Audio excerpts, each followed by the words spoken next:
ഹരേ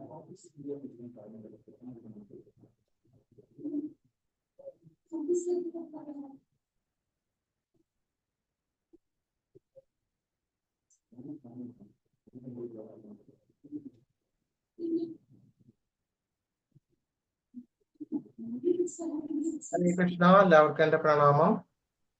അപ്പൊ ഇന്ന് അധ്യായം 13, 14 ചാപ്റ്റേഴ്സ് ആണ് എടുക്കുന്നത്.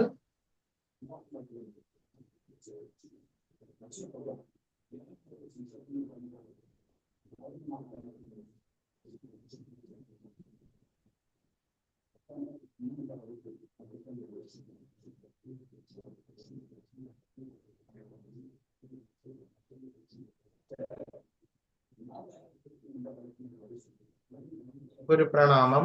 ഓം അജ്ഞാനാതിമിരാന്ധസ്യ ജ്ഞാനാഞ്ജനശലാകയ ചക്ഷുരുന്മീലിതം യേന തസ്മൈ ശ്രീ ഗുരവേ നമഃ.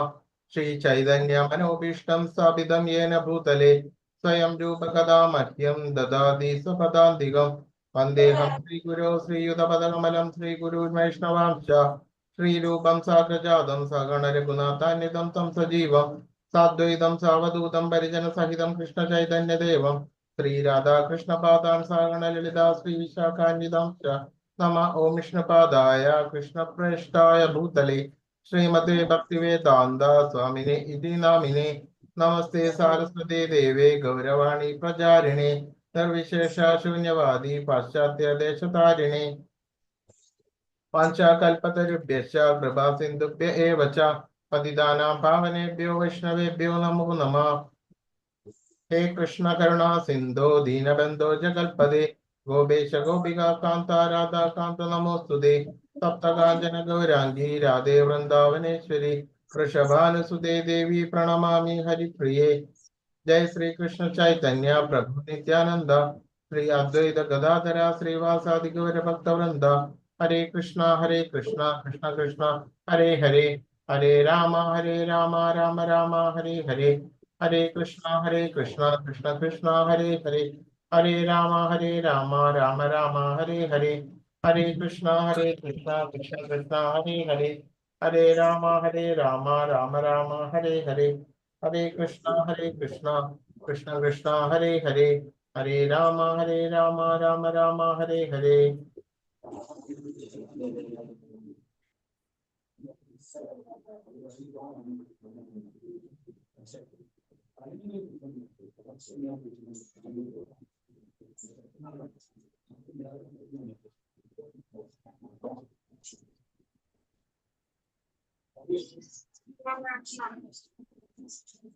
ചാപ്റ്റർ 13 പ്രകൃതി, പുരുഷൻ, ക്ഷേത്രജ്ഞൻ.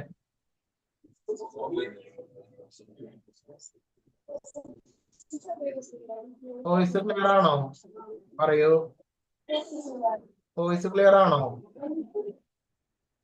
അതെ പ്രഭു.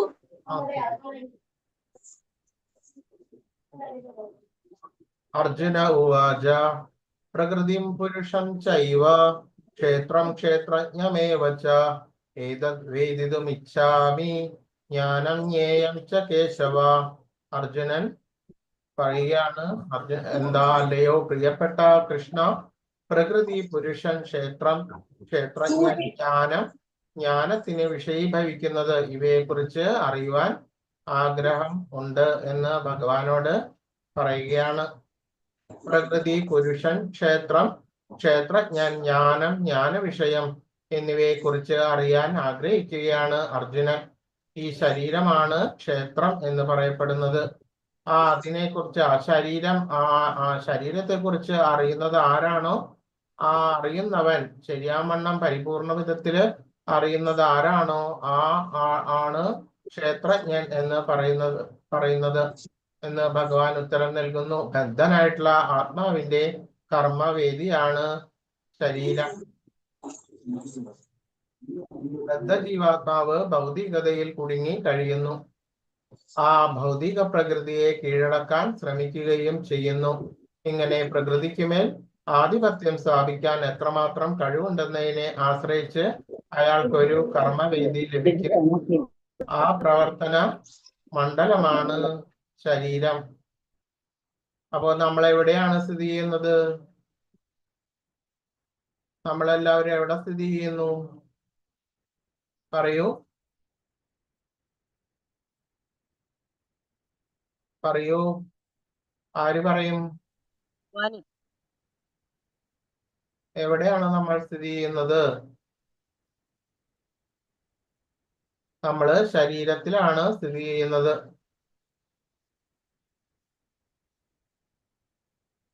ശ്രീ ഭഗവാനുവാച ഇദം ശരീരം കൗന്ദേയ ക്ഷേത്രമത്യഭിധീയതേ ഏതദ്യോ വേത്തി തം പ്രാഹു ക്ഷേത്രജ്ഞ ഇതി തദ്ദിത. പരമദിവ്യോത്തമ പുരുഷൻ പറയാണ്, കുന്തിപുത്ര, ഈ ശരീരം ക്ഷേത്രം എന്ന് പറയുന്നു, അതിനെ അറിയുന്നവൻ ക്ഷേത്രജ്ഞൻ എന്ന് പറയുന്നു. അപ്പോൾ ഈ ശരീരമാകുന്ന ആ ക്ഷേത്രത്തെ അറിയുന്നവൻ ക്ഷേത്രജ്ഞൻ, അഥവാ പരിപൂർണമായിട്ടും നമ്മളെക്കുറിച്ചും ആ ശരീരത്തെക്കുറിച്ച് അറിയുന്ന ആ പരമാത്മാ രൂപത്തിലുള്ള ഭഗവാൻ സർവ ജീവജാലങ്ങളിലും ഉണ്ട്. ആ ജീവാത്മാവും അതേപോലെ തന്നെ പരമാത്മാവും ഉണ്ട് ശരീരത്തില്. ഇപ്പൊ ഇതിൽ നിങ്ങൾ ഒരു ചിത്രം കാണുന്നുണ്ട്. രണ്ട് കിളികൾ ഇരിക്കുന്നുണ്ട്. അതിൽ ഒരു കിളി ഒന്നും ചെയ്യുന്നില്ല, വെറുതെ സാക്ഷി മാത്രമായിട്ട് ഇരിക്കുന്നു. വേറൊരു കിളി ആ പഴങ്ങളെല്ലാം കൊത്തി തിന്നുന്നു. ഇതേ രീതിയിലാണ് നമ്മളുടെ ശരീരത്തില് ജീവാത്മാവും പരമാത്മാവും കുടികൊള്ളുന്നത്. ആ പരമാത്മാവ് നിത്യ സത്യ ശുദ്ധ രൂപമാണ്. ആ ഭഗവാൻ അന്തര്യാമിയായിട്ടുള്ള ആ പരമാത്മ രൂപത്തിൽ ആ ശരീരത്തിൽ കുടികൊള്ളുന്നു. പക്ഷെ ആ ജീവാത്മാവ് എന്ന് പറയുന്നത് ഭഗവാന്റെ തന്നെ അംശമാണ്. എങ്കിലും ആ ഗുണത്തിൽ ആവൃതമായിട്ട് നമ്മൾ ചെയ്യുന്ന പലതരത്തിലുള്ള ആ കർമ്മങ്ങളുടെ ആ ഫലത്തിന്റെ ആവരണം കൊണ്ട് ആ ഗുണത്തിന് അനുസൃതമായിട്ട് അത് ഈ ബദ്ധജീവനായിട്ട് ഈ പലതരത്തിലുള്ള ആ പ്രവൃത്തികൾ എല്ലാം അതുമൂലം ആ മനസ്സ്, മറ്റ് ഇന്ദ്രിയങ്ങൾ എല്ലാം തന്നെ അതുമൂലം പലതരത്തിലുള്ള പ്രവർത്തികൾ ഏർപ്പെടുന്നു. അങ്ങനെ ജീവാത്മാവും പരമാത്മാവും ആ ശരീരത്തിൽ തന്നെ വസിക്കുന്നു. പരമാത്മാവ് എന്ന് പറഞ്ഞാല് നിത്യ ശുദ്ധ സത്യ രൂപമായിട്ട് നിലകൊള്ളുന്നു.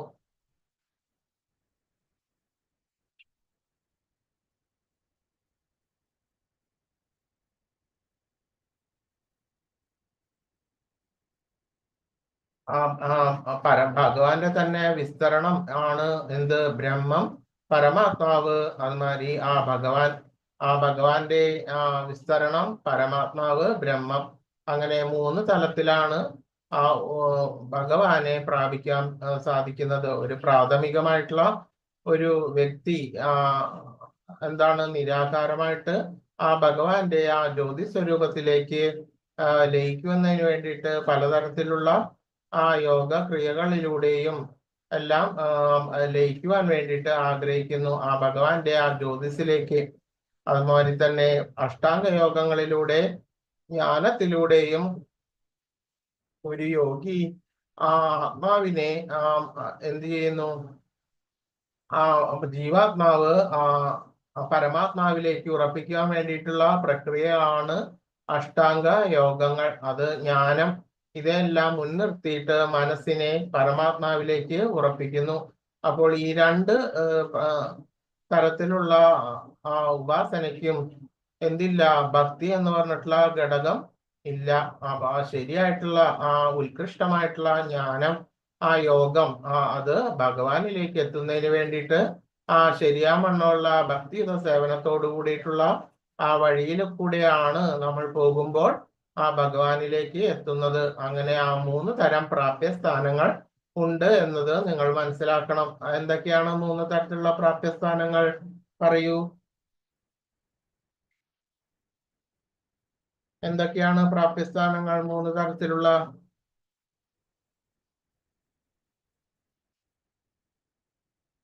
ആര് പറയും?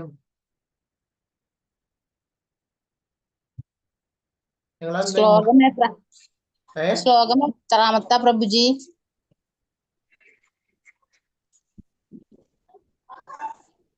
രണ്ടാമത്തെ ശ്ലോകം. 14 അദ്വയം. ഞാൻ കേറാൻ വൈകിയതാ. ശരി ശരി. 14 അദ്വയം. രണ്ടാമത്തെ അധ്യായത്തിലും ഇത് പറഞ്ഞിട്ടുണ്ട്.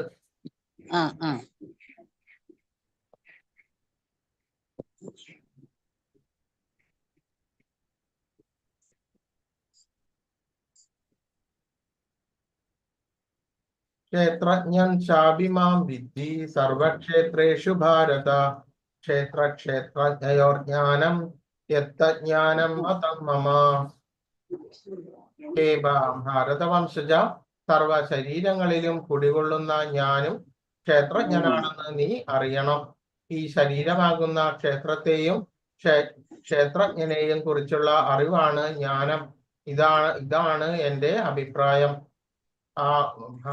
ഭാരതവംശജ, സർവ ശരീരങ്ങളിലും കുടികൊള്ളുന്ന ഞാനും ക്ഷേത്രജ്ഞനാണെന്ന് അറിയണം. സർവ ജീവജാലങ്ങളിലും ആ പരമാത്മ രൂപേണ വസിക്കുന്ന ആ ശരീരത്തെ കുറിച്ച്, ഈ എല്ലാ സർവ ജീവജാലങ്ങളുടെയും ശരീരത്തെ കുറിച്ച് പൂർണ്ണ ബോധമുള്ള ശരിയായിട്ടുള്ള ജ്ഞാനമുള്ളതാണ് ആര്? ഭഗവാനാണ്. ശരിയായിട്ടുള്ള പൂർണ്ണമായിട്ടുള്ള ആ ജ്ഞാനം, ക്ഷേത്രം എന്ന് പറഞ്ഞാൽ ആ ശരീരത്തിനെ കുറിച്ച് പൂർണ്ണമായിട്ടുള്ള ജ്ഞാനവാനായിട്ടുള്ള ആ ഭഗവാൻ പരമാത്മാ രൂപേണ എല്ലാവരിലും കുടികൊള്ളുന്നു. ഈ ശരീരമാകുന്ന ക്ഷേത്രത്തെയും ആ ക്ഷേത്രജ്ഞനെയും ശരീരത്തിനെയും ആത്മാവിനെയും കുറിച്ചുള്ള അറിവാണ് ജ്ഞാനം. ഇതാണ് എന്റെ അഭിപ്രായം. ക്ഷേത്രജ്ഞൻ. ക്ഷേത്രം എന്ന് പറയുന്നത് ശരീരവും ആ ക്ഷേത്രത്തിനെ പൂർണ്ണമായിട്ട് ശരീരത്തെ കുറിച്ച് പൂർണ്ണമായിട്ടും അറിവുള്ള ആ ഭഗവാൻ, ആ പരമാത്മാ രൂപമുള്ള പരമാത്മ രൂപേണ വർത്തിക്കുന്ന അന്തര്യാമയായിട്ടുള്ള വർത്തിക്കുന്ന ക്ഷേത്രജ്ഞൻ, ഇതേ കുറിച്ചിട്ടുള്ള മനുഷ്യനുള്ള അറിവാണ് ജ്ഞാനം എന്ന് പറയുന്നത്. ഓരോ ശരീരത്തിലും കുടികൊള്ളുന്ന ക്ഷേത്രജ്ഞൻ ഞാനാണ് എന്ന് ഭഗവാൻ അരുളി ചെയ്യുന്നു. ഒരു വ്യക്തിക്ക് സ്വശരീരത്തെ കുറിച്ച് മാത്രമേ അറിയൂ. മറ്റുള്ളവരുടെ ശരീരത്തെ കുറിച്ച് അറിഞ്ഞുകൂടാ. സർവ ശരീരങ്ങളിലും പരമാത്മാവായി വാഴുന്ന ഭഗവാനാകട്ടെ എല്ലാ ശരീരങ്ങളെ കുറിച്ചും തികച്ചും അറിയാം. എല്ലാവിധ ജീവജാലങ്ങളെയും നാനാവിധ ശരീരങ്ങളെ കുറിച്ചും അദ്ദേഹത്തിന് പൂർണ്ണമായിട്ടുള്ള അറിവ് ഉണ്ട്. നമ്മൾക്ക് തന്നെ നമ്മളുടെ ശരീരത്തിനെ കുറിച്ച് പരിമിതമായിട്ടുള്ള ഒരു അറിവേ ഉള്ളൂ.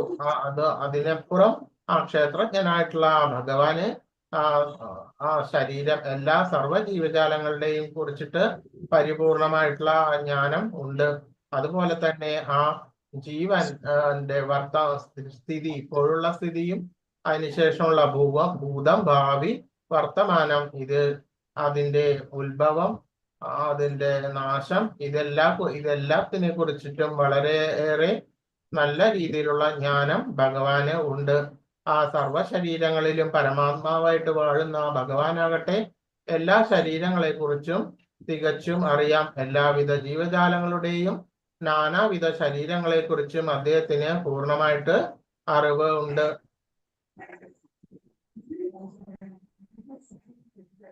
5 മഹാഭൂതങ്ങൾ, മിഥ്യാഹങ്കാരം, ബുദ്ധി, അവ്യക്തത. 10 ഇന്ദ്രിയങ്ങൾ, മനസ്സ്. 5 ഇന്ദ്രിയ വിഷയങ്ങൾ, രാഗദ്വേഷങ്ങൾ, സുഖദുഃഖങ്ങൾ, സമദൃഷ്ടി, ജീവലക്ഷണങ്ങൾ, ദൃഢവിശ്വാസം എന്നിവയും ചുരുക്കത്തിൽ ക്ഷേത്രമായും അതിന്റെ പ്രതിപ്രവർത്തനങ്ങളായും വിവരിക്കപ്പെട്ടിട്ടുണ്ട്.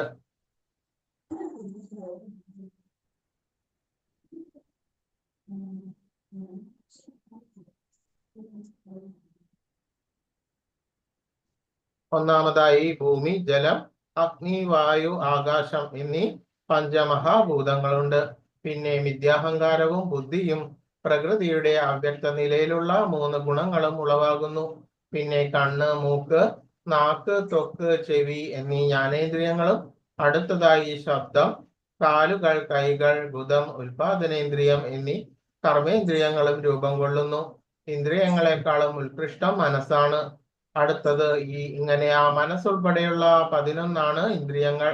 പിന്നെ ഇന്ദ്രിയ വിഷയങ്ങൾ 5: ഗന്ധം, രസം, രൂപം, സ്പർശം, ശബ്ദം.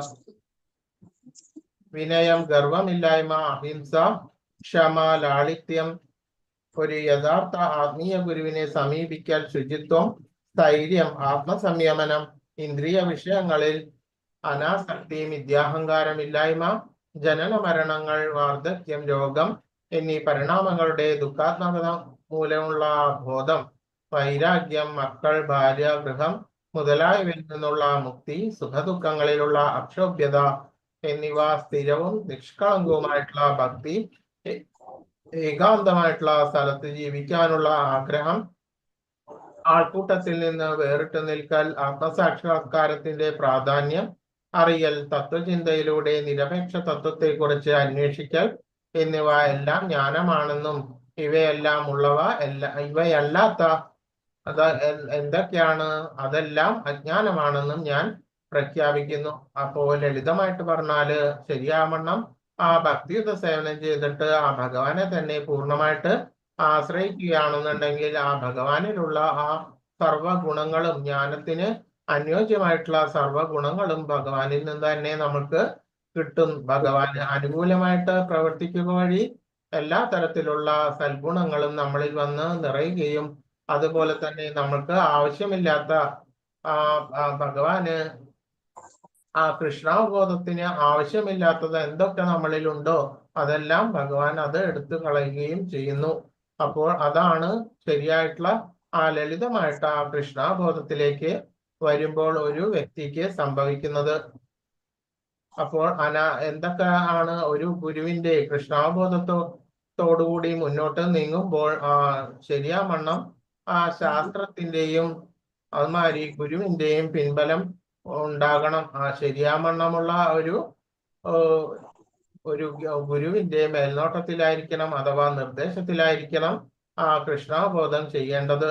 അപ്പോൾ ആ രീതിയിൽ വളരെയധികം നിശ്ചയദാർഢ്യത്തോടു കൂടിയിട്ടാണ് ആ കൃഷ്ണാബോധത്തോടുകൂടിയിട്ട് മുന്നോട്ട് പോകേണ്ടത്.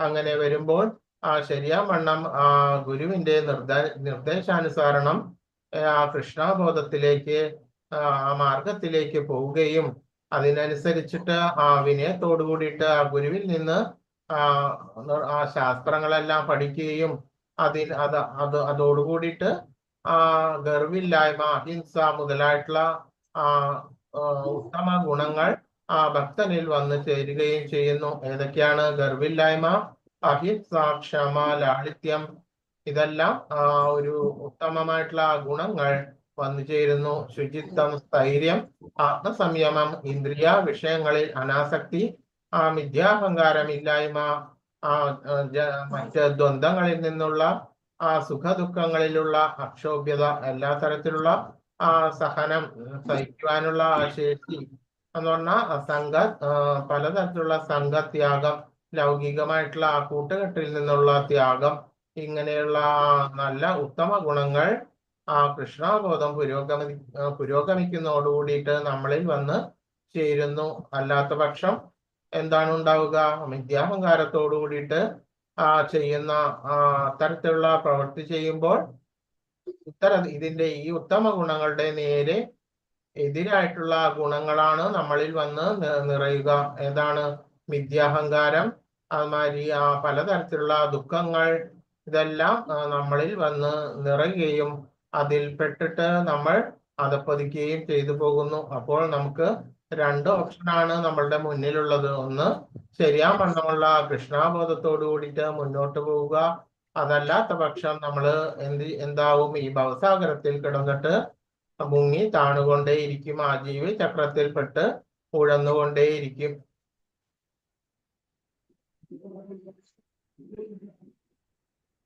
അപ്പോൾ നമ്മളുടെ ശരീരം എപ്പോഴും പരിണാമ വിധേയമായിക്കൊണ്ടേയിരിക്കുന്നു. നമ്മളുടെ ശരീരം മാത്രമല്ല, ആ പ്രകൃതിയും സർവ ജീവജാലങ്ങളും പരിണാമ വിധേയരാണ്. അപ്പൊ നമ്മൾ ആദ്യം ശിശു രൂപത്തിലായിരുന്നു ഉണ്ടായിരുന്നത്. പിന്നെ എന്താണ്?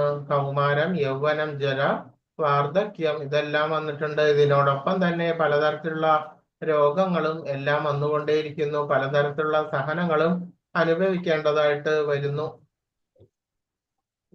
അപ്പോൾ വളരെയധികം സൗന്ദര്യം ഉണ്ടായിരുന്ന ആ ഒരു കൗമാരം, യൗവനമുള്ള ആ സമയത്തുള്ള സൗന്ദര്യം പരിണാമ വിധേയമായിക്കൊണ്ട് ആ വാർദ്ധക്യത്തിൽ ഇതൊന്നും കാണാൻ സാധിക്കില്ല. ആ വാർദ്ധക്യസ്ഥിതിയിൽ ഇത്തരം സൗന്ദര്യവും ഒന്നും കാണുന്നില്ല. ആ ശിശു രൂപത്തിൽ നിന്ന് ഉള്ള പരിണാമത്തിന്റെ ആ തോതനുസരിച്ചിട്ട് നമ്മളിൽ വളരെ അധികം മാറ്റങ്ങളും പരിണാമങ്ങളും വന്ന് ചേരുന്നു.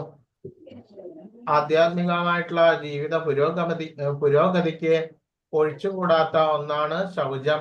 ശൗചം 2 വിധമുണ്ട്, ബാഹ്യവും ആഭ്യന്തരവും. ബാഹ്യ ശൗചം കുളിക്കുന്നത് കൊണ്ട് നിറവേറ്റാം. ആന്തരമായത് നിരന്തരം കൃഷ്ണ സ്മരണ, ഹരേ കൃഷ്ണ കൃഷ്ണ കൃഷ്ണ ഹരേ ഹരേ, ഹരേ രാമ രാമ രാമ ഹരേ ഹരേ എന്ന ജപവുമാണ് ഉപാധികൾ. മനസ്സിൽ അടിഞ്ഞുകൂടിയ മുൻജന്മ കർമ്മങ്ങളുടെ പൊടിപാടലങ്ങളെ ഈ പ്രക്രിയ കൊണ്ട് തുടച്ച് മാറ്റുവാൻ കഴിയും. അപ്പോ ശരിയാമണ്ണമുള്ള ആ ശൗചം എന്ന് പറയുന്നത് ബാഹ്യ ശൗചമുണ്ട്, ആന്തരികമായിട്ടുള്ള ശൗചമുണ്ട്. ബാഹ്യ ശൗചം ഇത് രണ്ടും ഒഴിച്ചുകൂടാൻ പറ്റാത്തതാണ്. എന്ത്? ആധ്യാത്മികമായിട്ടുള്ള ജീവിത പുരോഗതിക്ക്. ആന്തരികമായിട്ടുള്ള ശൗചം, അതായത് നമ്മളുടെ മനസ്സിലുള്ള പലതരത്തിലുള്ള കാമനകൾ, ആ മിഥ്യാഹങ്കാരം, പലതരത്തിലുള്ള ദുർഗുണങ്ങൾ, ഇവയെല്ലാം ഒഴിവാക്കുവാനും ശരിയാമണ്ണം സ്ഥിരമായിട്ടും ആ ഭഗവാനിൽ ഭക്തി ഉറയ്ക്കാനും വേണ്ടിയിട്ട് ആണ് എന്ത് ചെയ്യുന്നത്? ഹരേ കൃഷ്ണ മഹാമന്ത്രം ചൊല്ലുന്നത്.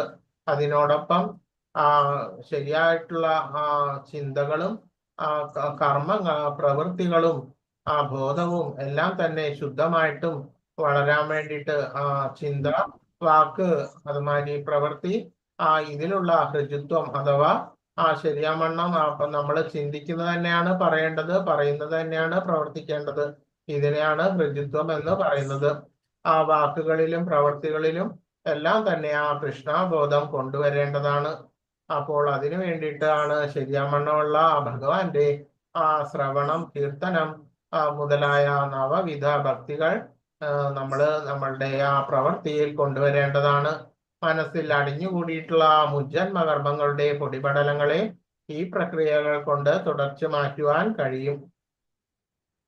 സർവേന്ദ്രിയ ഗുണാഭാസം സർവേന്ദ്രിയ വിവർജിതം അസക്തം സർവഭൃച്ഛൈവ നിർഗുണം ഗുണഭോക്തിച്ച.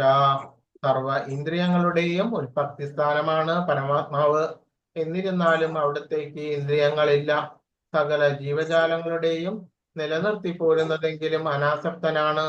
അതുമാതിരി ത്രിഗുണാതീതനും ഭഗവാൻ തന്നെയാണ്. അതേസമയം ഭൗതിക പ്രകൃതികളുടെ ത്രിഗുണങ്ങളുടെ യജമാനനുമാണ് ഭഗവാൻ. സർവ ഇന്ദ്രിയങ്ങളുടെയും ഉൽപ്പത്തി സ്ഥാനം ഭഗവാനാണ് എന്ന് നമ്മൾക്ക് അറിയാം. സർവഭൂതങ്ങളിലും സർവ ജീവജാലങ്ങളിലും പരമാത്മാരൂപേണ ഭഗവാൻ വസിക്കുന്നു. എന്നിരുന്നാലും അവിടത്തേക്ക് ഇന്ദ്രിയങ്ങളില്ല.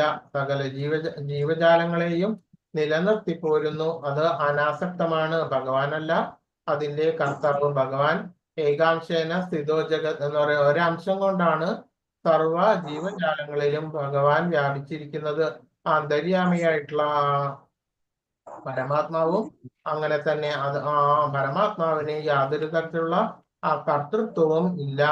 ത്രിഗുണങ്ങൾ എന്തെന്നാൽ ഭഗവാന്റെ ത്രിഗുണങ്ങളുടെ ഉത്ഭവം ഭഗവാനാണ്. അതുകൊണ്ട് ത്രിഗുണങ്ങൾക്കും അതീതനാണ് ഭഗവാൻ. അതുകൊണ്ട് കർമ്മങ്ങളുടെ ഗുണങ്ങളുടെയോ ദോഷങ്ങളുടെയോ അതെല്ലാം ഉത്ഭവമായതുകൊണ്ട് ശരിയാമണ്ണമുള്ള കർത്തൃത്വം, ജീവജാലങ്ങളുടെ കർത്തൃത്വം ഭഗവാനിൽ വരുന്നില്ല.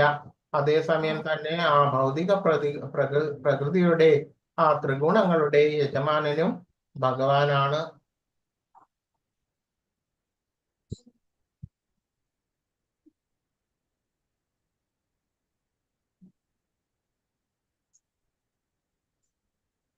ജ്യോതിഷാമപി തജ്ജ്യോതി തമസഃ പരമുച്യതേ ജ്ഞാനം ജ്ഞേയം ജ്ഞാനഗമ്യം ഹൃദി സർവസ്യ വിഷ്ഠിതം. അദ്ദേഹമാണ് സർവ ജ്യോതിസുകളുടെയും സ്രോതസ്. പദാർത്ഥനിഷ്ഠമായ തമസിനെ അതിക്രമിച്ചു നിൽക്കുന്നതും അവ്യക്തമായിട്ടുള്ളതും അവിടുന്ന് തന്നെ. അറിവും അറിയേണ്ടുന്നതും അറിവിന്റെ ലക്ഷ്യവും സർവഹൃദയങ്ങളിൽ കുടികൊള്ളുന്ന പരമപുരുഷനും ആണ് ഭഗവാനാണ്. ഏതൊന്നിന്റെ അറിവ് സനാതനമായതിനെ ആസ്വദിക്കാൻ ഉതകുന്നുവോ ജ്ഞേയമായ അതിനെപ്പറ്റി വിവരിച്ചു തരാം. അനാദിയും എന്നെ ആശ്രയിച്ചുകൊണ്ടുള്ള ബ്രഹ്മവും ഭൗതിക ലോകത്തിലെ കാരണങ്ങൾക്ക് അതീതനും ആണ്.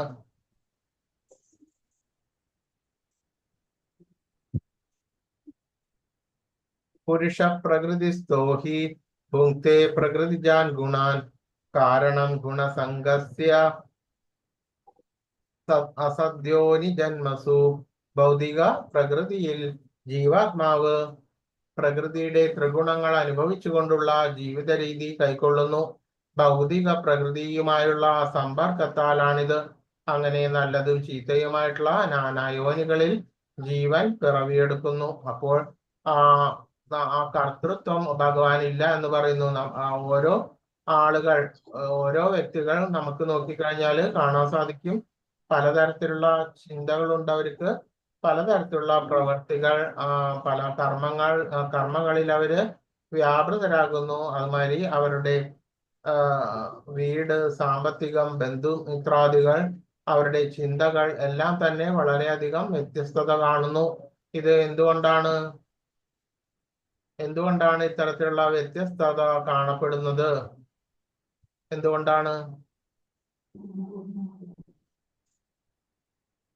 മനുഷ്യൻ ത്രിഗുണങ്ങൾക്ക് ത്രിഗുണങ്ങൾക്ക് അനുസരിച്ചിട്ടാണ് മനുഷ്യന്റെ പ്രവൃത്തി. ആ ത്രിഗുണങ്ങൾ എവിടുന്ന് വരുന്നു? ത്രിഗുണങ്ങൾ എവിടെ നിന്നാ വരുന്നത്? പറയൂ. ഇത് മുമ്പത്തെ അധ്യായത്തിലെല്ലാം പറഞ്ഞതല്ലേ? ഭൗതിക പ്രകൃതിയുമായുള്ള ബന്ധം. ഭൗതികമായ പ്രകൃതിയുമായിട്ടുള്ള ബന്ധത്തിന് കാരണമാണ് ചോദിച്ചത്. അപ്പൊ അത് ത്രിഗുണങ്ങളാണ് അതിന് കാരണം. ആ ത്രിഗുണങ്ങൾ ഭഗവാന്റെ യോഗമായയിൽ നിന്ന് വരുന്നു. ഭഗവാനാണ് ഈ ത്രിഗുണങ്ങളുടെ ഉത്ഭവം. അവിടെ നിന്നാണ്, ഭഗവാനിൽ നിന്നാണ് വരുന്നത്. അപ്പോൾ അത്തരത്തിലുള്ള ത്രിഗുണങ്ങൾ ത്രിഗുണങ്ങൾക്ക് അനുസൃതമായിട്ടാണ് നമ്മളുടെ ചിന്തകളും വാക്കുകളും പ്രവർത്തികളും ഉണ്ടാകുന്നത്. അപ്പോൾ ഒരാൾ നല്ല ഉത്തമമായിട്ടുള്ള ചിന്തകളും ഉത്തമമായിട്ടുള്ള വാക്കും പ്രവൃത്തിയും ഉണ്ടെന്നുണ്ടെങ്കിൽ അത്തരത്തില് ആ രീതിയിൽ തന്നെ പോയിക്കൊണ്ടിരുന്ന് വളരെയധികം പുണ്യങ്ങൾ സഞ്ചയിക്കുന്നു. അതേപോലെ തന്നെ രാജസികമായിട്ടുള്ള വിദ്യാഹങ്കാരത്തോടുകൂടി വളരെയധികം ഭോഗത്തിനു വേണ്ടിയിട്ട് അടിപ്പെട്ട് പലതരത്തിലുള്ള പ്രവൃത്തികൾ രാജസികമായിട്ടുള്ളവർ ചെയ്യുന്നു. താമസികമായിട്ടുള്ളവരാകട്ടെ പലതരത്തിലുള്ള ശരിയാമണ്ണമുള്ള കർത്തവ്യങ്ങൾ ചെയ്യാതെയും ആലസ്യത്തോടുകൂടിയും വിദ്യാഹങ്കാരത്തോടുകൂടിയും വികർമ്മ പ്രവർത്തികൾ, വഞ്ചന, അഹിംസ മുതലായിട്ടുള്ള പ്രവർത്തികൾ ചെയ്തിട്ട് മുന്നോട്ട് പോകുന്നു. അപ്പോൾ ഒരു വ്യക്തി ചിലവർ ഉത്തമമായിട്ടുള്ള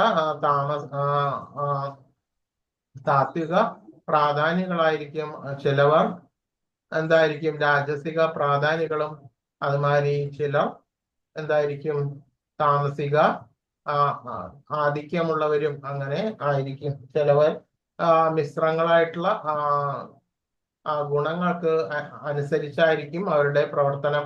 അപ്പോൾ അത്തരത്തിലുള്ള പ്രവർത്തനങ്ങളിൽ ആസക്തനായിട്ട് വിദ്യാഹങ്കാരത്തോടുകൂടി ചെയ്യുമ്പോൾ അതിനനുസരിച്ചിട്ട് സാത്വികമായിട്ടുള്ള ഗുണങ്ങൾക്ക് വശപ്പെട്ടവർ പലതരത്തിലുള്ള പുണ്യങ്ങൾ സമ്പാദിക്കുന്നു.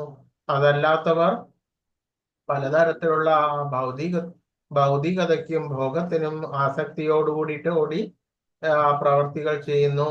ഇങ്ങനെ ചെയ്തു വരുമ്പോൾ അതിന് അനുസരിച്ചിട്ടുള്ള കർമ്മഫലം അവരുടെ ജീവാത്മാവിന് ആവരണമായിട്ട് വരുന്നു. അത് അവർക്ക് ആസക്തിയോടുകൂടിയിട്ട്, അവരുടെ ഇച്ഛയോടുകൂടിയിട്ട് ആയിരിക്കും. ആ ആസക്തി അനുസരിച്ചിട്ടാണ് അവർക്ക് അടുത്ത ജന്മം ഉണ്ടാവുക. അങ്ങനെ ജീവചക്രത്തിൽ കിടന്ന് ഉഴലുന്നു. ഇങ്ങനെ അവരുടെ എല്ലാ തരത്തിലുള്ള പ്രവൃത്തികളും മനുഷ്യന് ത്രിഗുണങ്ങൾക്ക് അനുസൃതമായിട്ടാണ് അവർ പ്രവർത്തിക്കുന്നത്. അപ്പോൾ ത്രിഗുണങ്ങളുടെ അവസ്ഥയെ ഭേദിച്ചിട്ട് ത്രിഗുണാതീത അവസ്ഥ, അതായത് അതീന്ദ്രിയമായിട്ടുള്ള ഫലം കിട്ടുവാൻ നമ്മൾ എന്താണ് ചെയ്യേണ്ടത്? എന്ത് ചെയ്യണം? ഇത് മുമ്പത്തെ അധ്യായത്തിലൊക്കെ പഠിച്ചതാണ്. എന്ത് ചെയ്യണം? പറയൂ, എന്താണ് ചെയ്യേണ്ടത്? ആ കർമ്മം അതീന്ദ്രിയമാക്കാൻ വേണ്ടിയിട്ട് നമ്മൾ എന്താണ് നമ്മൾ കണ്ടത് കർമ്മയോഗത്തിലെല്ലാം? പറയൂ. ജീവാത്മാവിനെ ബോധ്യപ്പെടുത്തുക. എന്താണ്? ജീവാത്മാവിനെ ബോധ്യപ്പെടുത്താനാ? അല്ല, നമ്മള് കർമ്മയോഗം എല്ലാം മുമ്പ് കഴിഞ്ഞതാണ്. ഇതെല്ലാം ഇതന്നെ തന്നെയാണ് ഇപ്പോ അതിന്റെ വിശദീകരിക്കുന്നത്. എപ്പോഴും നമ്മൾ എന്താണ് ചെയ്യുന്നത്? ശരിയാവണ്ണം ആ കർമാതീത അവസ്ഥയിലേക്ക് എത്തുവാൻ വേണ്ടിയിട്ട് എന്ത് ചെയ്യണം? ആ ത്രിഗുണങ്ങളുടെ ആ അധീനയിൽ നിന്ന് മാറാൻ വേണ്ടിയിട്ട്, കർമ്മം അതീന്ദ്രിയമാക്കാൻ വേണ്ടിയിട്ട് എന്താണ് ചെയ്യേണ്ടത്? ശരിയാവണ്ണം എല്ലാത്തരം പ്രവർത്തികളും കൃഷ്ണന് അനുകൂലമാക്കി മാറ്റുവാൻ ശീലിക്കണം. ഓർക്കുന്നുണ്ടോ? കൃഷ്ണ സമർപ്പിക്കുക, വിശ്വാസം സമർപ്പിക്കുക. അതെ, കൃഷ്ണാബോധത്തോട് കൂടിയിട്ട് മുന്നോട്ട് പോകണം. ഇതൊക്കെ നിങ്ങൾ നോട്ട് ചെയ്ത് വെക്കണം.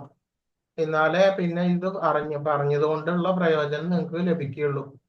അപ്പോൾ ശരിയാവണ്ണ കൃഷ്ണാബോധത്തോടുകൂടി കൃഷ്ണന് അനുകൂലമായിട്ട് ആ പ്രവൃത്തി ചെയ്യുമ്പോൾ മാത്രമാണ് എന്തുണ്ടാവുക? നമ്മളുടെ കർമ്മം അതീന്ദ്രിയമായിട്ട് പുണ്യ പാപങ്ങളുടെ ത്രിഗുണങ്ങൾക്ക് അതീതമായിട്ടുള്ള അവസ്ഥയിൽ നിന്ന് അതിന്റെ അതീതമായിട്ടുള്ള അവസ്ഥയിലേക്ക് മാറിയിട്ട് ആ ജീവചക്രത്തിൽ നിന്ന് ഭേദിച്ചിട്ട് ഭഗവാന്റെ പരമധാമത്തിലേക്കുള്ള പ്രയാണം ആ രീതിയിലാണ് വരുന്നത്.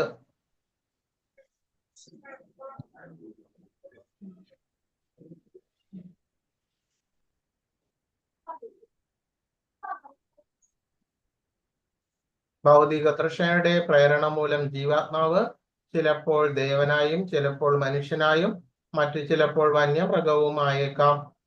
പക്ഷിയായും പുഴുവായും ജലജന്തുവായും പുണ്യാത്മാവായും മുട്ടയായും ചിലപ്പോൾ പിറന്നു എന്ന് വരാം.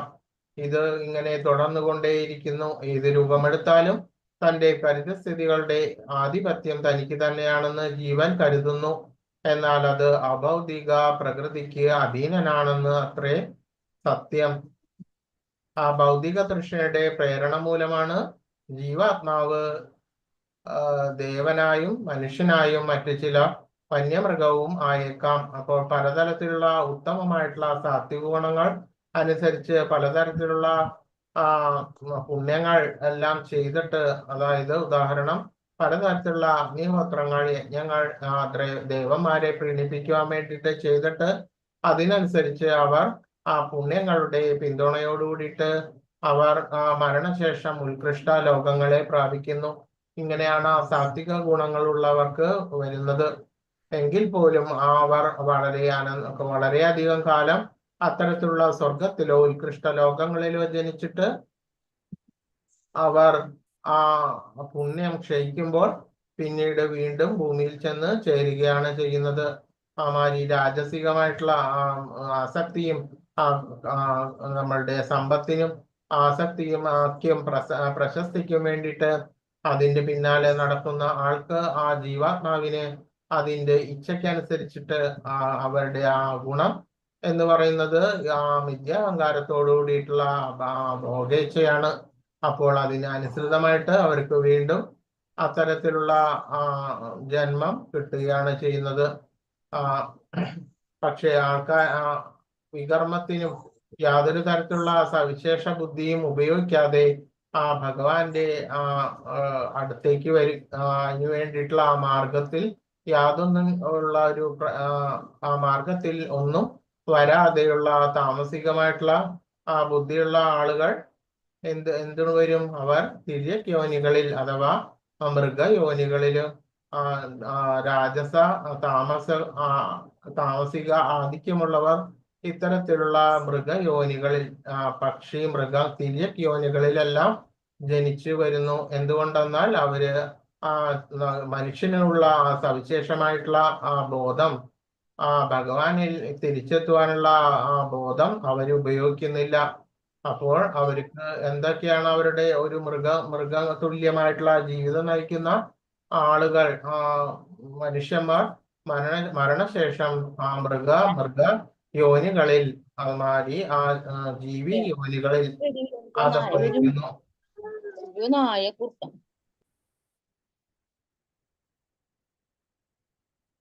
ഏവം വേത്തി പുരുഷം പ്രകൃതിം ച ഗുണൈ സഹ സർവദാ വർത്തമാനോപി നസഭൂയോപി ജായത്തെ.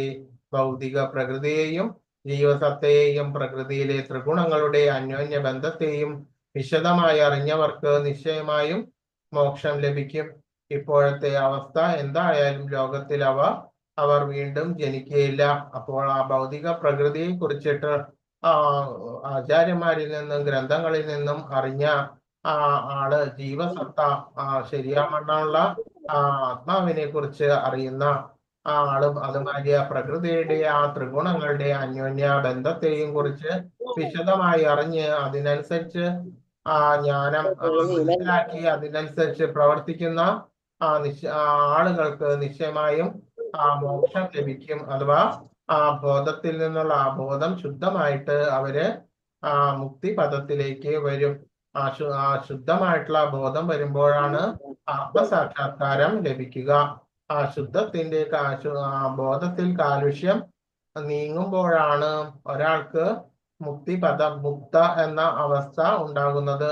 അങ്ങനെ വരുമ്പോൾ ശരിയായിട്ടുള്ള ജ്ഞാനം, ഭഗവാന്റെ സ്വസ്ഥിതി, ഭഗവാന്റെ പരമാത്മാവിന്റെ ശരിയായിട്ടുള്ള സ്ഥിതി, നമ്മളുടെ സ്ഥിതി എല്ലാം ജ്ഞാനം, ഭഗവാനെ കുറിച്ച് അറിയാനുള്ള ജ്ഞാനം ഭഗവാൻ അത് തരികയാണ് ചെയ്യുന്നത്. അപ്പോൾ മുക്തിപദത്തിൽ എത്തുമ്പോഴാണ് ആള് രണ്ടാമത് ഈ ലോകത്ത് വീണ്ടും ജനിക്കുകയില്ല. പിന്നീട് ആത്മസാക്ഷാത്കാരം ലഭിച്ച് ശരിയാവണ്ണം ഭഗവാനെയും ഭഗവത് ഭക്തിയോടുകൂടിയിട്ട് കൃഷ്ണാബോധം ചെയ്ത് മുന്നോട്ട് നീങ്ങുമ്പോൾ യഥാർത്ഥമായും അയാൾ ആ ഭഗവത് ധാമത്തിലേക്ക് എത്തിച്ചേരുകയാണ് ചെയ്യുന്നത്. പ്രകൃത്യേവ ച കർമാണി ക്രിയമാണാനി സർവശ യപശ്യതി തഥാത്മാന അകർത്താരം സ പശ്യതി. ഭൗതിക പ്രകൃതി സൃഷ്ടമായ ശരീരമാണ് എല്ലാ പ്രവർത്തനങ്ങളും ചെയ്യുന്നതെന്നും ആത്മാവ് ഒന്നും ചെയ്യുന്നില്ല എന്നും അറിയുന്നവനത്രേ യഥാർത്ഥത്തിൽ ദർശിക്കുന്നവൻ. അപ്പോൾ ശരിയായിട്ടുള്ള ജീവാത്മാവ്, പരമാത്മാവ് എന്ന് പറഞ്ഞാല് എന്താണ്? ആ ജീവാത്മാവിന്റെ മുകളിലുള്ള ആവരണം എന്താണ്? കർമ്മഫലത്തിന്റെ ആവരണം കൊണ്ടാണ് പലതരത്തിലുള്ള ശരീരത്തിന് പലതരത്തിലുള്ള പ്രവൃത്തികളും ഏർപ്പെടാൻ വേണ്ടിയിട്ടുള്ള ആസക്തി, മിഥ്യാഹങ്കാരം, ഇതെല്ലാം അതിനനുസൃതമായിട്ട് കർമ്മഫലത്തിന് അനുസൃതമായിട്ടാണ് വന്നു ചേരുന്നത്.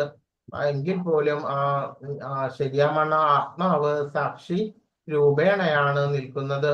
അപ്പോൾ ജീവാത്മാവ് ഇത്തരത്തിൽ ബദ്ധാവസ്ഥയിലാണ് നിൽക്കുന്നത്.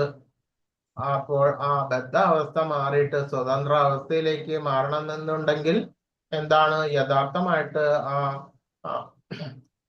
കർമ്മഫലങ്ങളുടെ കാലുഷ്യങ്ങളെല്ലാം നീങ്ങി ബോധം ശുദ്ധമായിട്ട് മുക്താവസ്ഥയിലേക്ക് വരേണ്ടതുണ്ട്.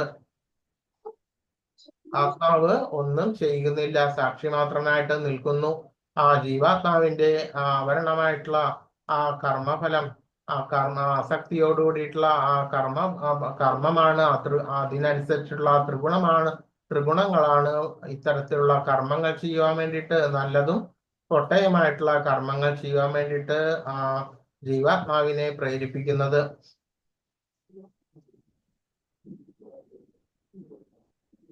യഥാർത്ഥത്തിൽ ആത്മാവ് ഒന്നും തന്നെ ചെയ്യുന്നില്ല. യഥാ പ്രകാശയത്യേക കൃഷ്ണം ലോകമിമം രവി ക്ഷേത്രം ക്ഷേത്രീ തഥാ കൃഷ്ണം പ്രകാശയതി ഭാരത. ഭാരതപുത്ര, സൂര്യൻ വിശ്വത്തിലെങ്ങും വെളിച്ചം പരത്തുന്നത് പോലെ ജീവാത്മാവ് ശരീരത്തിൽ ഇരുന്നു കൊണ്ട് അതിന്റെ അവബോധത്താൽ പ്രകാശമാക്കുന്നു. അപ്പോൾ ശരിയായ സാക്ഷി മാത്രമായിട്ടുള്ള ജീവാത്മാവ് ഭഗവാന്റെ തന്നെ ശാശ്വതമായിട്ടുള്ള അംശവും സാക്ഷിരൂപവും ആണ്. അത് ശരീരത്തിന്റെ ആ ഉണർവ്, പ്രവർത്തനം, ഇതിനെല്ലാം സഹായിയായിട്ട് കർത്തൃത്വം ഭാവം ഒന്നുമില്ലാതെ നിലകൊള്ളുന്നു. എപ്പോഴാണ് ആ ജീവാത്മാവ് ശരീരത്തിൽ നിന്ന് വിട്ടുപോകുന്നത്, ആ സമയത്ത് ആ ശരീരം ജഡ അവസ്ഥയിലേക്ക് വരുന്നു. അപ്പൊ അത്രത്തോളം തന്നെ ആ കർമ്മങ്ങളെല്ലാം ചെയ്യുവാൻ വേണ്ടിയിട്ട് ഈ ആത്മാവ് ആ കർത്തൃത്വ നിസ്സംഗനായിട്ട് ആ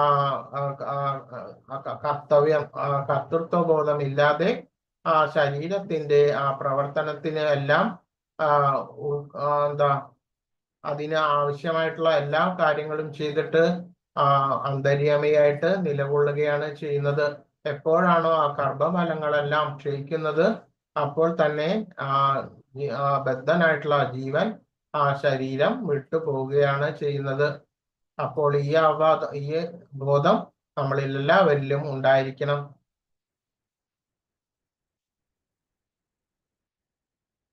അപ്പോൾ നമ്മളുടെ പ്രവൃത്തികളെല്ലാം ശരിയാവണ്ണം നമ്മൾ വളരെയധികം ശ്രദ്ധിച്ചാണ് ചെയ്യേണ്ടത്. ഇപ്പോൾ ഈ ഭൂമിയിലെ പലതരത്തിലുള്ള വസ്തുക്കളെല്ലാം നമ്മളുടെ മുന്നിലുണ്ട്. ഭഗവാൻ എല്ലാ തരത്തിലുള്ള സ്വാതന്ത്ര്യവും നമ്മൾക്ക് തന്നിരിക്കുന്നു. ഇങ്ങനത്തെ സ്വാതന്ത്ര്യമാണ് നമ്മളുടെ കർമ്മ ഫലത്തിന്റെ ഇച്ഛയ്ക്കനുസരിച്ചിട്ടുള്ള പലതരത്തിലുള്ള പ്രവർത്തികൾ നിറവേറ്റുവാനുള്ള ഒരു ഉപാധിയാണ് നമുക്ക് തന്നിരിക്കുന്ന ഈ ലോകം. അപ്പോൾ ഈ ഒരു ലോകത്ത് നമ്മളുടെ മുന്നിൽ പലതരത്തിലുള്ള വസ്തുക്കൾ, പദാർത്ഥങ്ങൾ എല്ലാം തന്നെ നമുക്ക് കാണാൻ വേണ്ടിയിട്ട് സാധിക്കും. അപ്പോൾ അതെല്ലാം ഏത് രീതിയിൽ വളരെ ശ്രദ്ധിച്ച് നമ്മൾ അത്തരത്തിലുള്ള പദാർത്ഥങ്ങളെല്ലാം നമ്മൾ കാണുമ്പോൾ അത്തരത്തിലുള്ള പദാർത്ഥങ്ങൾ ആ പദാർത്ഥങ്ങളിൽ നിന്ന് വരുന്ന ചിന്ത, പ്രവൃത്തി, മാതിരി ഇതെല്ലാം വളരെ ശ്രദ്ധിച്ച് ചെയ്യേണ്ടതാണ്. അപ്പോൾ ഉദാഹരണമായിട്ട് ഒരു കത്തി നമ്മൾ കാണുന്നുണ്ടെങ്കിൽ ഒരു താമസിക ആധിക്യമുള്ള ഒരാൾക്ക് എന്താണ് തോന്നുക? പറയൂ. ഒരു കത്തി കാണുമ്പോൾ താമസിക ഗുണാധിക്യമുള്ള ഒരാൾക്ക് എന്ത് തോന്നും?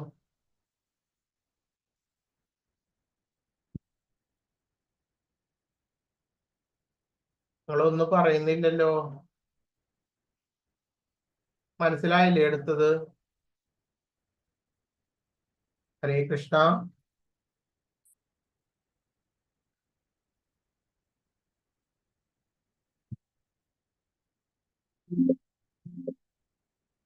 അവർക്ക് പലതരത്തിലുള്ള താമസികമായിട്ടുള്ള വികാരങ്ങളാണ് തോന്നുക ആ കത്തി കാണുമ്പോൾ. ഒരു ഉത്തമമായിട്ടുള്ള ഒരു വ്യക്തിക്ക് ആ കത്തി കാണുമ്പോൾ ആ തരത്തിൽ അതനുസരിച്ചിട്ട് ആ ലോക സേവ ചെയ്യാൻ വേണ്ടിയിട്ട് എങ്ങനെയൊക്കെ പറ്റും. ഒരു ഓപ്പറേഷൻ തിയേറ്ററിൽ ആ കത്തി കൊണ്ട് തന്നെ ഒരു മനുഷ്യനെ ജീവൻ രക്ഷിക്കുകയും ചെയ്യാം, ഒരു കത്തി കൊണ്ട് തന്നെ ഒരു മനുഷ്യന്റെ ജീവൻ എടുക്കുകയും ചെയ്യാം.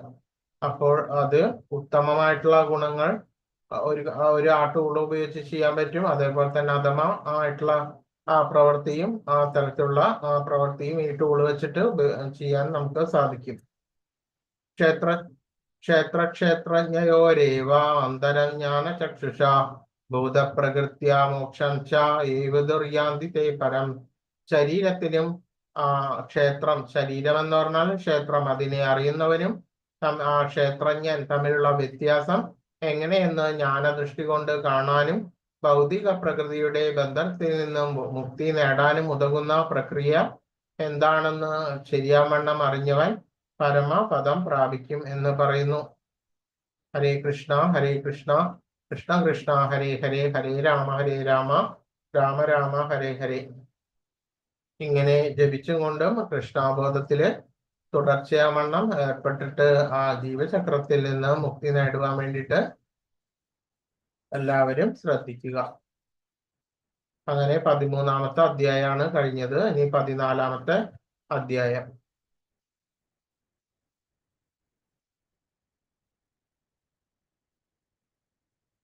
ഭൗതിക പ്രകൃതിയുടെ ത്രിഗുണങ്ങൾ.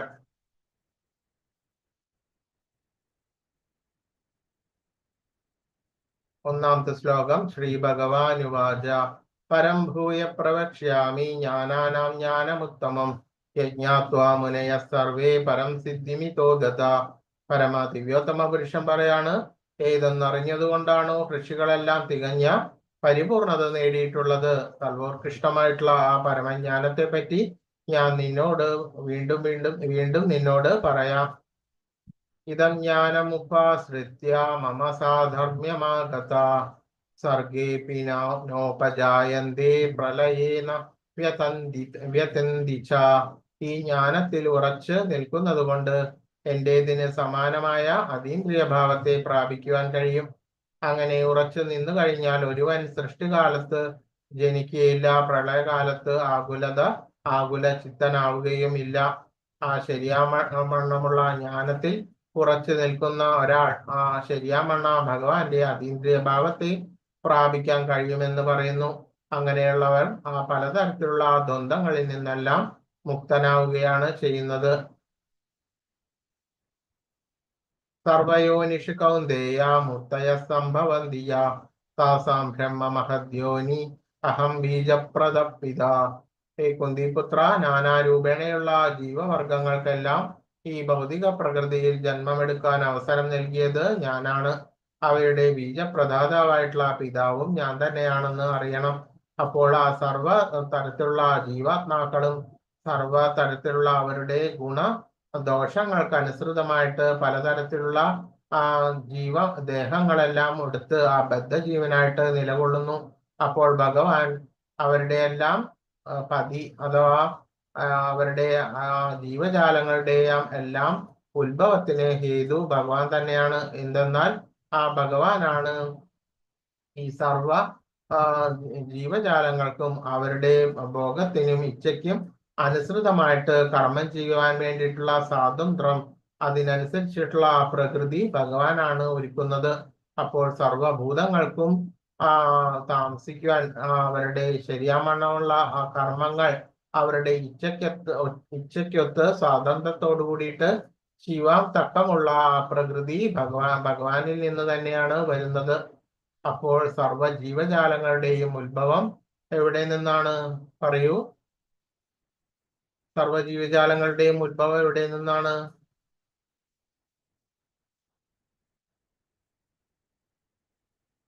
പറയൂ.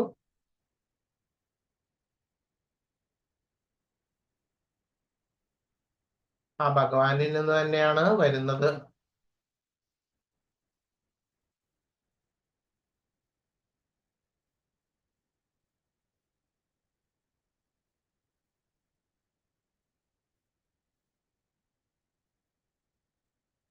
ശ്രീകൃഷ്ണ ഭഗവാനാണ് ജീവസത്തകൾക്കെല്ലാം ആദിപിതാവെന്ന് ഈ ശ്ലോകം സ്പഷ്ടമാക്കുന്നു. ഭൗതികവും ആത്മീയവുമായിട്ടുള്ള പ്രകൃതിയുടെ സംയോഗമാണ് ജീവസത്തകൾ. അങ്ങനെയുള്ള ജീവസത്തകൾ ഭൂലോകത്തിൽ മാത്രമല്ല ബ്രഹ്മാവ് വാഴുന്ന സമുന്നത ഗ്രഹത്തിൽ പോലും കാണുന്നു. ഭൂമിക്കുള്ളിലും വെള്ളത്തിലും അഗ്നിയിൽ പോലും ജീവികളുണ്ട്. എല്ലായിടത്തും ജീവസത്തകളുണ്ട്.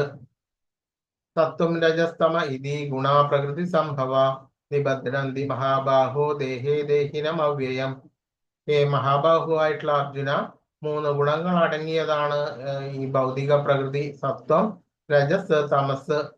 ശാശ്വതനായിട്ടുള്ള ജീവാത്മാവിന് പ്രകൃതി സംയോഗം ഉണ്ടാകുന്നതോടെ ഈ ഗുണങ്ങളിൽ ബദ്ധനാകുന്നു. തത്ര സത്വം നിർമ്മലത്വ പ്രകാശകമനാമയം സുഖസംഖ്യേന ബദ്നാദി ജ്ഞാനസംഖ്യേന ശാനഖ. ഹേ പുണ്യാത്മാവേ, മറ്റുള്ളവരെ അപേക്ഷിച്ച് വിശുദ്ധമാകയാൽ സത്വഗുണം പ്രകാശമാനവും എല്ലാ പാപങ്ങളിൽ നിന്നും മോചിപ്പിക്കുന്നതുമാണ്. ഈ ഗുണത്തിൽ സ്ഥിതി ചെയ്യുന്നവൻ സുഖത്താലും ജ്ഞാനത്താലും ബദ്ധരാക്കപ്പെടും. രജോരാഗാത്മകം വിദ്ധി തൃഷ്ണാസംഗം സമുദ്ഭവം തന്നിബദ്നാദി കൗന്ദേയ കർമ്മസംഖ്യേന ദേഹിനം. അല്ലയോ കുന്തി നന്ദന, അളവറ്റ തൃഷ്ണാധിക്യത്താൽ നിന്നുളവാകുന്ന രജോ ഗുണം ദേഹസ്ഥനായ ജീവനെ അത് ഭൗതികമായിട്ടുള്ള ഫലോദിഷ്ട കർമ്മങ്ങളാൽ കുടുക്കി ഇടുന്നു. തമസ്ത്വജ്ഞാനം വിദ്ധി മോഹനം സർവദേഹിനാം പ്രമാദാലസ്യ നിദ്രാഭി തന്നിബദ്നാദി ഭാരതപുത്ര. ജ്ഞാനജന്യമായ തമോ ഗുണമാകട്ടെ സർവ ശരീരങ്ങളെയും വ്യാമോഹിപ്പിക്കുന്നതാണ്. ഈ ഗുണത്തിന്റെ ഫലങ്ങളായിട്ടുള്ള പ്രമാദം, അലസത, നിദ്ര എന്നിവ ബദ്ധജീവാത്മാവിനെ കുടുക്കി ഇടുന്നു. സത്വം സുഖേ സഞ്ജയതി രജകർമ്മണി ഭാരത ജ്ഞാനമാവൃത്യ തു തമ പ്രമാദേ സഞ്ജയത്യുത. അല്ലയോ ഭാരതപുത്ര, സത്വഗുണം ഒരാളെ സുഖം കൊണ്ട് ബന്ധിക്കുമ്പോൾ രജോ ഗുണം കാമ്യകർമ്മങ്ങൾ കൊണ്ടാണ് ബന്ധിക്കുക. ജ്ഞാനത്തെ ആവരണം ചെയ്യുന്ന തമോ ഗുണമാകട്ടെ ഉന്മാദം കൊണ്ടും ഒരാളെ ബന്ധിക്കുന്നു. രജസ്തമശ്ച ഭൂയ സത്വം ഭവതി ഭാരത രജസത്വം തമശ്ചൈവ തമസത്വം രജസ്തത.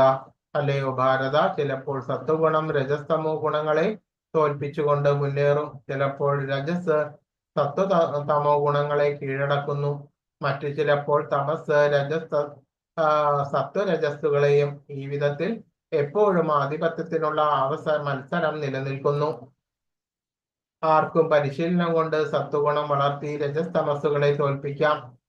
രജോ ഗുണം വർദ്ധിച്ച് സത്വതമസ്സുകളെ കീഴടക്കാനും തമോ ഗുണത്തെ പോഷിപ്പിച്ച് സത്വരജസ്സുകളെ നശിപ്പിക്കാനും സാധിക്കുന്നു.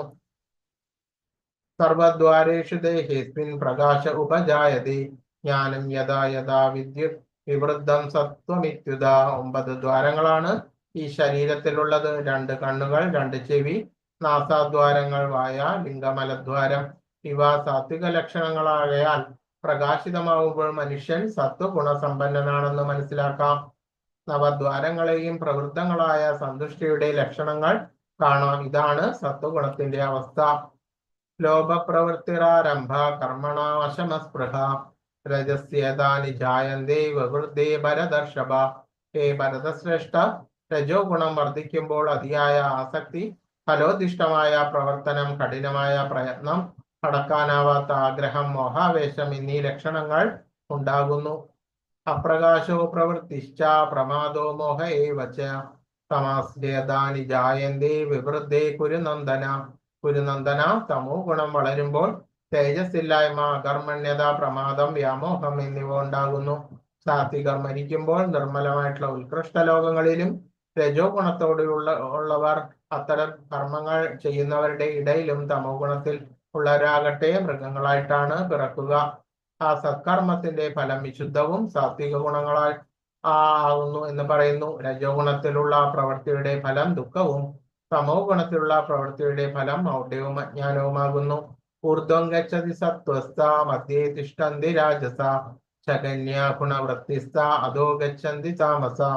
സാത്വിക സ്വഭാവികൾ ക്രമേണ ഉത്കൃഷ്ട ലോകങ്ങളിലേക്ക് ഉയരുന്നു. രാജസ പ്രകൃതിയിലുള്ളവർ ഭൂലോകങ്ങളിൽ ജീവിക്കുകയും നീചമായ തമോ ഗുണത്തിനടിമപ്പെട്ടവർ നരകങ്ങളിൽ നിപതിക്കുകയും ചെയ്യുന്നു. ആ ശരീര സംബന്ധിയായ ഈ 3 ഗുണങ്ങളെയും അതിക്രമിക്കാൻ സാധിച്ചാൽ ശരീരസ്ഥനായ ജീവന് ജനനം, മരണം, വാർദ്ധക്യം മുതലായ ക്ലേശങ്ങളിൽ നിന്ന് മുക്തനായി ഈ ജീവിതത്തിൽ തന്നെ അമൃതം ആസ്വദിക്കാം.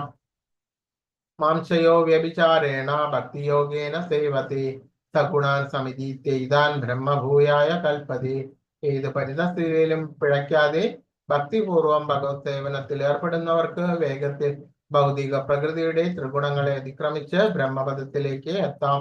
ഹരേ കൃഷ്ണ കൃഷ്ണ കൃഷ്ണ ഹരേ ഹരേ, ഹരേ രാമ രാമ രാമ ഹരേ ഹരേ. ഹരേ കൃഷ്ണ. 14ാമത്തെ അധ്യായം കഴിയും.